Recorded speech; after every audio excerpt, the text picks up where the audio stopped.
Live news Puthukkad.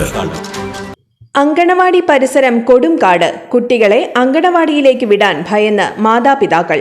Varandarappilly പഞ്ചായത്തിലെ പുലിക്കണ്ണിയിൽ 5-ാം വാർഡിൽ സ്ഥിതി ചെയ്യുന്ന അങ്കണവാടി പരിസരം കാടുപിടിച്ച് നശിക്കുന്നു. 10-ലധികം കുട്ടികൾ സ്ഥിരമായെത്തുന്ന അങ്കണവാടിയാണ് ആന നിന്നാൽ പോലും കാണാത്ത വിധം കാടുപിടിച്ച് കിടക്കുന്നത്.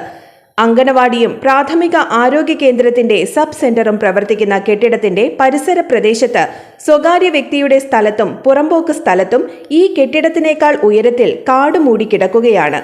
പലതവണ അധികൃതരോട് പരാതി പറഞ്ഞെങ്കിലും ഒരു നടപടിയും ഇതുവരെ ഉണ്ടായിട്ടില്ല. നിരവധി കുഞ്ഞുമക്കൾ അങ്കണവാടിയിലേക്ക് സ്ഥിരമായി വരുന്നതാണ്. മാത്രമല്ല, പ്രദേശവാസികൾ ആശ്രയിക്കുന്ന ആരോഗ്യ കേന്ദ്രവും പ്രവർത്തിക്കുന്നത് ഇതേ കെട്ടിടത്തിലാണ്. കെട്ടിടത്തിനോട് ചേർന്ന് പഞ്ചായത്തിന്റെ കുളമുള്ളതിനാൽ ഇഴജന്തുക്കൾ ഏതു സമയവും അങ്കണവാടിയിൽ എത്താൻ സാധ്യതയുണ്ട്.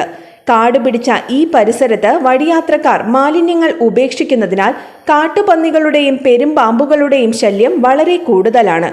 അതിനാൽ തന്നെ ഇവിടെ വരുന്ന കുട്ടികളുടെ രക്ഷിതാക്കളും സമീപവാസികളും വളരെയധികം ആശങ്കയിലാണ്. പല കുട്ടികളെയും മറ്റ് അങ്കണവാടിയിലേക്ക് മാറ്റുകയാണ് രക്ഷിതാക്കൾ. വാർഡ് മെമ്പർ ഉൾപ്പെടെയുള്ളവരോട് കാലങ്ങളായി പരാതി പറഞ്ഞിട്ടും ഗ്രാമസഭ ചേരുന്നത് ഇതേ കെട്ടിടത്തിന് മുകളിൽ ആയിരുന്നിട്ട് പോലും ഇതുവരെ ഒരു നടപടിയും അധികൃതരുടെ ഭാഗത്തു നിന്നുണ്ടായിട്ടില്ല. അധികൃതരുടെ കൺമുന്നിൽ ഉള്ള ഈ പ്രശ്നത്തിന് പരാതി ലഭിക്കാത്തതുകൊണ്ടാണ് നടപടി എടുക്കാത്തത് എന്നാണ് വിശദീകരണം. വിഷയത്തിൽ എത്രയും പെട്ടെന്ന് പഞ്ചായത്ത് അധികൃതർ പരിഹാരമുണ്ടാക്കിയില്ലെങ്കിൽ ശക്തമായ സമര പരിപാടികളുമായി മുന്നോട്ടു പോകും എന്നാണ് നാട്ടുകാർ പറയുന്നത്.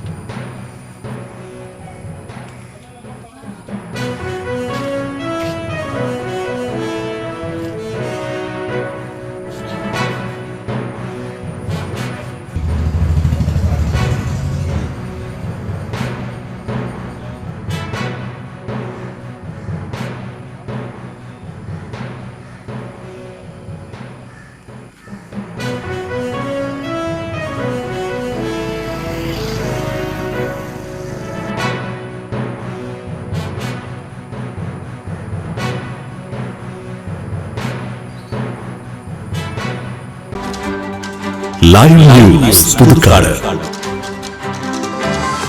വസ്തുനിഷ്ഠവും വാർത്താ പ്രാധാന്യവുമുള്ള വിഷയങ്ങളിൽ പ്രതികരിക്കണോ? അധികാരവർഗത്തെ ഉറക്കമുണർത്താൻ നിങ്ങളിലെ നീതിബോധം ആഗ്രഹിക്കുന്നുവോ? വരൂ, നമുക്കത് വാർത്തകളായി സമൂഹത്തോട് വിളിച്ചു പറയാം. ഇനി നിങ്ങളാണ് റിപ്പോർട്ടർ. ലൈവ് ന്യൂസ്, നിങ്ങളോടൊപ്പം, നിങ്ങൾക്ക് വേണ്ടി. വാർത്തകളും അറിയിപ്പുകളും 8301 80 90 39 എന്ന നമ്പറിൽ വാട്സ്ആപ്പ് ചെയ്യുക.